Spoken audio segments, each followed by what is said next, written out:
जय हिंद साथियों। आज के इस क्लास में सीखने वाले हैं बिहार बोर्ड मैट्रिक परीक्षा 2027 भौतिक विज्ञान का ऑब्जेक्टिव क्वेश्चन, जो चैप्टर 1 है। और इस चैप्टर का नाम है प्रकाश का परावर्तन। तो इसमें 50 ऑब्जेक्टिव प्रश्न है। इसको आज हम एक ही क्लास में करने वाले हैं खत्म। तो चलिए बिना देर किए हुए आज के इस क्लास को करते हैं हम आगाज।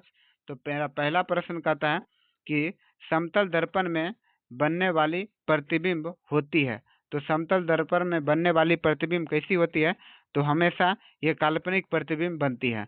अगला प्रश्न कहता है 2 नंबर, समतल दर्पण में प्रतिबिंब का आकार कैसा होता है? तो समतल दर्पण में प्रतिबिंब का आकार जो होता है वो समान साइज का होता है। प्रश्न नंबर 3 कहता है समतल दर्पण में प्रतिबिंब की प्रतिमा यानी प्रतिबिंब की दूरी जो होता है वस्तु के बराबर की दूरी के होता है। प्रश्न नंबर 4 कहता है समतल दर्पण में प्रतिबिंब होता है कैसा होता है? समतल दर्पण में प्रतिबिंब सीधा होता है।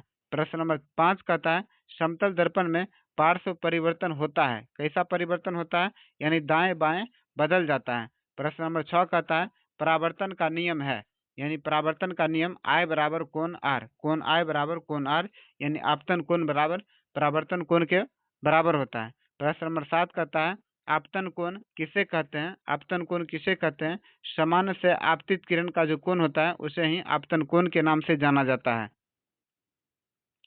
प्रश्न नंबर 8 कहता है परावर्तन कोण किसे कहते हैं? परावर्तन कोण जो है सामान्य से परावर्तित किरण का कोण परावर्तन कोण कहलाता है। प्रश्न नंबर 9, अवतल दर्पण किस प्रकार का प्रतिबिंब बना सकता है?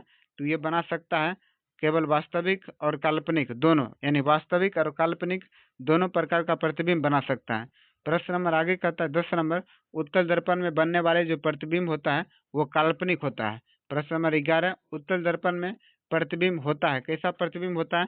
तो छोटा प्रतिबिंब बनता है। अवतल दर्पण में बड़ा। कहता है अवतल दर्पण में फोकस के भीतर वस्तु रखने पर प्रतिबिंब होती है, प्रतिबिंब कैसा होता है? तो काल्पनिक प्रतिबिंब होता है।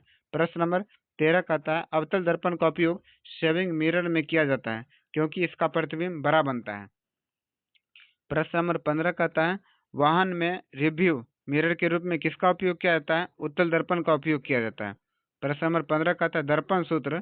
तो दर्पण सूत्र क्या होता है? 1/f बराबर 1/v प्लस 1/u होता है। प्रश्न नंबर 16 कहता है आवर्धन का सूत्र क्या होता है? आवर्धन यानी m बराबर होता है v बट्टा यू, m बराबर क्या होता है? v बट्टा यू। प्रश्न नंबर 17 कहता है यदि आवर्धन 1 से m का मान 1 से क्या होगा? बड़ा होगा तो प्रतिबिंब की प्रकृति कैसा होगा? बड़ा प्रतिबिंब बनेगा।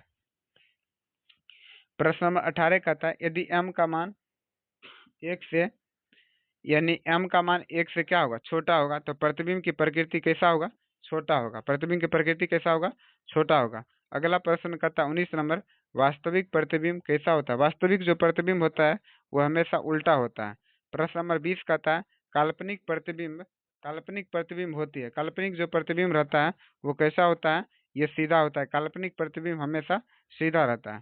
प्रश्न नंबर 21 कहता है दर्पण की फोकस दूरी होती है क्या होता है? R/2, यानी दर्पण की फोकस दूरी होती है F बराबर R/2 होता है। क्या होता है? F बराबर R/2 होता है। प्रश्न नंबर 22 कहता है वक्रता त्रिज्या और फोकस दूरी में संबंध है। क्या संबंध है? कह सकते हैं कि R बराबर 2F या F बराबर R/2। प्रश्न नंबर 23 कहता है अवतल दर्पण का फोकस होता है। अवतल दर्पण का जो फोकस होता है वास्तविक होता है। प्रश्न नंबर 24 कहता है उत्तल दर्पण का फोकस होता है। उत्तल दर्पण का जो फोकस होता है वो काल्पनिक होता है। प्रश्न नंबर 25 कहता है समांतर किरणें अवतल दर्पण में फोकस पर मिलती है। प्रश्न नंबर 26 कहता है समांतर किरणें उत्तल दर्पण में कहाँ पर मिलती है? यानी फैल जाती है। प्रश्न नंबर 27 कहता है मुख्य अक्ष क्या है? मुख्य अक्ष जो होता है वो सीधा रेखा होता है। प्रश्न नंबर 28 कहता है ध्रुव क्या है? ध्रुव जो रहता है वो दर्पण का मध्य बिंदु को ध्रुव कहते हैं। प्रश्न नंबर 29 कहता है वक्रता केंद्र होता है। वक्रता केंद्र जो होता है गोले का केंद्र को वक्रता केंद्र कहते हैं। प्रश्न नंबर 30 कहता है वस्तु को C पर रखने पर अवतल दर्पण में प्रतिबिंब बनता है। कैसा प्रतिबिंब बनता है? यानी कहाँ पर बनता है? तो वक्रता केंद्र पर बनता है। प्रश्न नंबर 31 कहता है वस्तु को F पर रखने पर प्रतिबिंब बनेगा, अनंत पर प्रतिबिंब बनता है।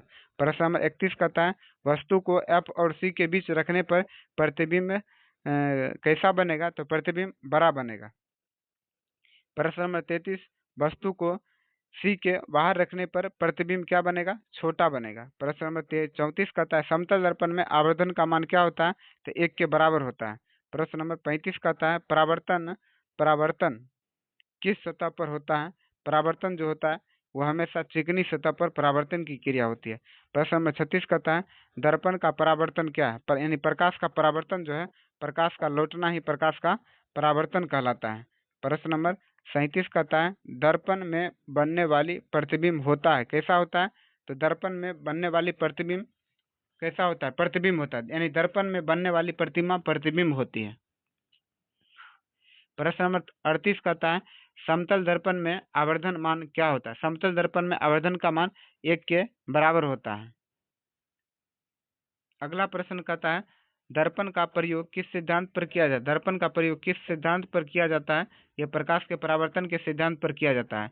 प्रश्न नंबर 40 कहता है दर्पण की सतह होती है, दर्पण की सतह जो होती है वो चिकनी होती है।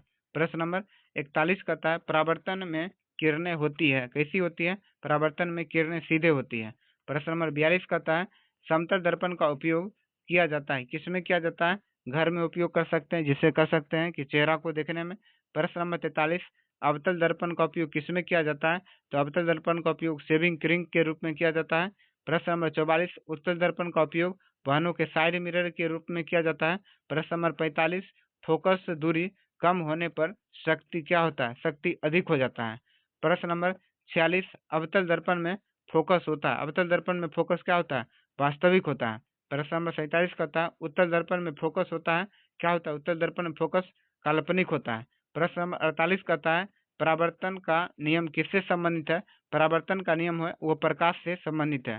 प्रश्न नंबर 49 कहता है प्रकाश की किरणें किस दिशा में जाती है? प्रकाश की किरणें सीधी रेखा में गमन करती है। प्रश्न नंबर 50 कहता है दर्पण में प्रतिबिंब क्यों बनता है? क्योंकि इसमें परावर्तन होता है, इसलिए दर्पण में प्रतिबिंब बनता है।